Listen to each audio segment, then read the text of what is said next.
My sister begged me to co-sign her dream home $500,000 mortgage. 3 months later, I'm making all the payments while she shows off her new SUV. Now I'm taking the house. For context, I have always been the responsible one in my family. The one who gets called when someone needs money, when someone needs a ride at 2 a.m., or when someone needs a place to crash. I've never complained because that's what family is for, right? At least that's what I've been told my entire life. But there's a line between helping family and being taken advantage of, and I think I finally found mine. It started 3 months ago when my sister called me in tears. She and her husband had found their dream home, a sprawling 4-bedroom in an upscale neighborhood they definitely couldn't afford. But they were in love with it and couldn't bear to let it go. The bank wouldn't approve their mortgage application because of my sister's husband's spotty credit history and their debt-to-income ratio. "It's just a formality," she sobbed over the phone. "We just need your name on the paperwork. You won't have to pay anything, I promise." I immediately felt uneasy. "I don't know. That's a huge liability. Please," she begged. "Mom and Dad already said they'd help with the down payment. We just need your credit score. The bank needs to see stability." I told her I'd think about it, but the pressure was relentless. Daily calls from my sister, texts from her husband, and finally, my parents joining the campaign. "Your sister has always wanted a home like this," my mom said. "Don't you want her children to grow up in a nice neighborhood?" After 2 weeks of constant badgering, I reluctantly agreed to meet with their mortgage broker. That's when I discovered the full extent of what they were asking. They weren't just adding me as a co-signer. They wanted to put the mortgage primarily in my name because neither of them qualified. The broker explained that legally, I would be the primary owner of the $500,000 property. "But don't worry," my sister assured me. "It's just on paper. We'll make all the payments."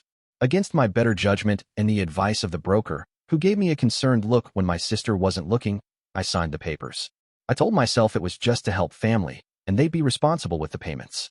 For the first month, everything seemed fine. They moved in, posted endless photos of their new home on social media, and hosted a lavish housewarming party that I wasn't invited to because I was working too much, according to my sister. Then came the first red flag. I received a notice from the mortgage company that the first payment was late. When I called my sister, she casually mentioned they were a little short this month, but would definitely catch up next month. I ended up making the payment myself to protect my credit score. The second month, the same thing happened. And the third, each time with a different excuse.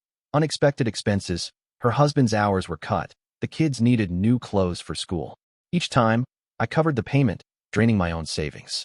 Last night, my parents invited the whole family for dinner. My sister and her husband showed up in a brand new SUV. When I asked about it, her husband proudly announced they had finally upgraded from that old clunker they'd been driving. I felt my blood pressure rising, but kept quiet. After dinner, my mom pulled me aside and mentioned that my sister was struggling with the mortgage payments. "We were thinking," she said in that tone that always preceded an unreasonable request, "since your name is on the mortgage anyway, maybe you could help them out for a while, just until they get back on their feet." I stared at her in disbelief. "Mom, I've already paid the last 3 months. She waved her hand dismissively. "Well, that's what family does. Your sister has 2 children to think about. It's your duty. Family means sacrifice." The table fell silent as everyone looked at me expectantly. My sister had tears in her eyes, and her husband was studying his plate. My father nodded solemnly, backing up my mother's statement. "You're right," I said finally. "Family does mean sacrifice." They all looked relieved, and my sister reached across the table to squeeze my hand gratefully. What they don't know is that I met with a real estate attorney last week. Since the mortgage is in my name and I've been making the payments, I've already begun the process of legally claiming the house as mine. The attorney confirmed that since I'm the primary on the mortgage and have documentation of making the payments, I have a strong case. Tomorrow, I'm serving my sister and her husband with formal notice that they need to either refinance the mortgage into their own names within 60 days or begin paying rent to me at market rate. If they refuse, eviction proceedings will follow. I know this will cause a family explosion. I'll be called selfish, heartless, and worse. But I've realized that being the responsible one doesn't mean being the family doormat. Sometimes, being responsible means protecting yourself. Am I wrong for finally standing up for myself? Update 1. It's been 2 weeks since I dropped the bomb at my sister's house, and to say all hell broke loose would be an understatement. I showed up with my attorney's paperwork in a manila envelope. When I handed it to my sister, she looked confused at first, then her expression changed to shock as she read through the documents. "This is a joke, right?" she laughed nervously. Her husband snatched the papers from her hands, his face turning redder with each page he read. "You can't do this. This is our house." I remained calm. "Actually, it's legally my house. My name is on the mortgage, and I've made the last 3 payments. You have 2 options: refinance within 60 days or start paying rent to me." My sister burst into tears while her husband started shouting about how I was betraying the family. Their kids came running into the room, confused and scared by the yelling. "You planned this from the beginning," he accused, pointing a finger in my face. "You tricked us." "No," I replied evenly. "You tricked me. You said you'd make the payments. You haven't. Instead, you bought a new SUV while I paid your mortgage." Within an hour, my phone was blowing up. My mother called first, sobbing hysterically about how I was destroying the family. My father followed, his voice stern and disappointed, saying I needed to make this right. Various aunts, uncles, and cousins I barely speak to started texting, all taking my sister's side. The family WhatsApp group became a tribunal where I was tried and convicted of being selfish and cruel. Screenshots of the conversation were sent to extended family members who weren't even in the group. Someone even posted about it on Facebook, though they were vague about the details, just saying I was trying to steal my sister's home. My sister showed up at my apartment the next day, eyes red from crying, kids in tow. She tried a different approach, bringing the children to make me feel guilty. "Where will we go?" she asked, as her kids played with toys they'd brought. "Do you want your niece and nephew to be homeless?" "They won't be homeless," I explained. "You can either pay rent or refinance. Those are reasonable options.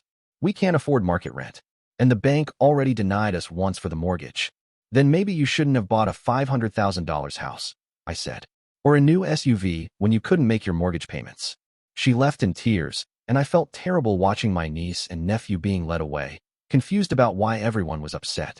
But I reminded myself that their parents put them in this situation, not me. My mother organized a family meeting to discuss the situation.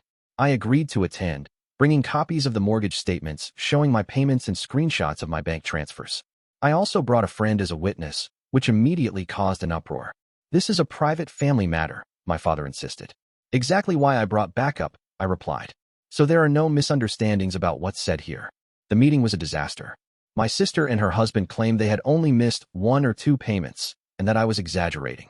When I produced the bank statements proving otherwise, they changed tactics, saying they'd been going through a rough patch, but were about to catch up. "With what money?" I asked. "The money you spent on a new SUV?" My mother tried to play mediator, suggesting a compromise where I would continue making payments for another 6 months while they got back on their feet. My father suggested I gift them the house as an early inheritance. I declined both offers. "I'm not asking for anything unreasonable," I explained. "Either they refinance the mortgage into their own names, which is what they originally promised would happen, or they pay rent to me as the legal owner." "But their family," my mother insisted, emphasizing the word as if it were a magical spell that could override financial reality. "Yes, they are," I agreed. "Which is why they should have been honest with me from the beginning instead of making promises they couldn't keep." The meeting ended with no resolution, just more tears and accusations. As I was leaving, my father pulled me aside. "Your grandfather would be ashamed of you," he said quietly. "He always taught us that family comes first." That stung, but I stood my ground. "Grandpa also taught us to keep our word and be responsible. I'm not the one who broke promises here." It's been radio silence from most of my family since then. My sister's husband called once, late at night, clearly drunk, alternating between threatening to make me pay and begging for more time. I recorded the call and sent it to my attorney. The 60-day clock is ticking. My attorney says my case is solid, but warns me that family court cases can get messy and emotional. I'm prepared for that. What I wasn't prepared for was the crushing weight of being cast as the villain in my family's story. Still, every time I doubt myself, I look at my depleted savings account and remember that I didn't create this situation. I just refused to be the solution to a problem that wasn't mine to fix. Update 2. 3 weeks into the 60-day notice period, something unexpected happened. My oldest aunt, my mother's sister, called me out of the blue. We've never been particularly close, so I was surprised to hear from her. "I want to meet for coffee," she said. "Just you and me. No one else knows I'm calling." Curious, I agreed. We met at a quiet cafe across town where we were unlikely to run into other family members. "I know what's happening with your sister's house," she began after we'd settled with our drinks. "Your mother has been calling everyone, telling them how heartless you are." I sighed, bracing for another lecture about family duty. "But," she continued, surprising me, "I wanted to hear your side. The whole story doesn't make sense the way your mother tells it." For the next hour, I explained everything: the original agreement, the missed payments, the new SUV, the family dinner, and my decision to take legal action. She listened without interrupting, occasionally nodding. When I finished, She was quiet for a moment.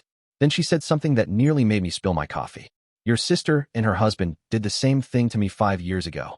I stared at her in shock as she explained. They had convinced her to co-sign a car loan, promising to make all the payments. 6 months in, they stopped paying. The car was repossessed, and her credit was ruined. She had to delay her retirement by 2 years to recover financially. I never told anyone in the family, she admitted. I was too embarrassed. Your mother would have made excuses for them, and your father would have said I should have known better. So I kept quiet and cut contact with your sister. Why are you telling me this now? I asked. Because you need to know you're not wrong, she said firmly. And because I wish someone had warned me. They have a pattern of using family this way. She reached into her purse and pulled out a folder. I've been keeping track of their financial schemes over the years. Other family members who've been burned but stayed quiet to keep the peace. The folder contained statements from 2 cousins who had loaned my sister money that was never repaid, an uncle who had been convinced to invest in her husband's failed business venture, and even a statement from my grandmother's caretaker revealing that money had gone missing from my grandmother's account when my sister had access to her checkbook.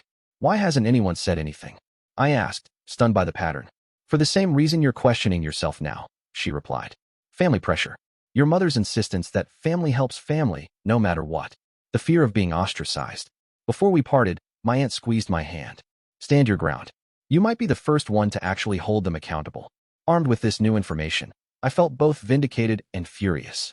The next day, I forwarded everything to my attorney and asked about the possibility of filing for a forensic financial investigation as part of any potential court proceedings. That evening, I received a text from my sister. We need to talk. Just us. No lawyers. I agreed to meet at a public place, a park where her kids could play while we talked. When I arrived, she was alone, sitting on a bench looking uncharacteristically subdued. Where are the kids? I asked, sitting beside her. With their father, she replied, then got straight to the point. He left. What do you mean, left? She stared at the ground. He took the SUV, emptied our joint account, and left. Said he wasn't going to deal with this mess. He's staying with a friend until he figures things out. I wasn't entirely surprised, given what my aunt had told me, but I was surprised by my sister's next words. You were right, she admitted quietly. About everything. We never should have put the house in your name. We couldn't afford it. We knew it then, but he was so insistent that we deserved it. For the first time, she seemed genuinely remorseful rather than manipulative. She explained that her husband had been the driving force behind many of their financial decisions, always pushing for more than they could afford, always convinced that someone in the family would bail them out if needed. I'm not asking you to forgive me, she said. I just wanted you to know that I understand why you did what you did. And, she hesitated, I've applied for an apartment in a complex across town. It's what we can actually afford. What about the house? I asked. I can't refinance it. Not on my income alone. And honestly, not even with him. We never could have qualified. She handed me a set of keys. I'll be out by the end of the month. Before your deadline. I felt a complex mix of emotions. Relief that she was finally taking responsibility, sadness for my niece and nephew whose lives were being upended, and lingering anger at the position I'd been put in. What about Mom and Dad? I asked. She gave a bitter laugh. They're furious with me now too. Especially since they found out about Aunt Linda's car. Apparently, she finally told them everything after you two met. As we sat there, watching children play in the park, children who weren't hers, I realized that the family dynamic had shifted permanently. There would be no going back to the way things were before. But maybe, just maybe, that wasn't entirely bad. I can help you move, I offered. It wasn't forgiveness, not yet, but it was a start.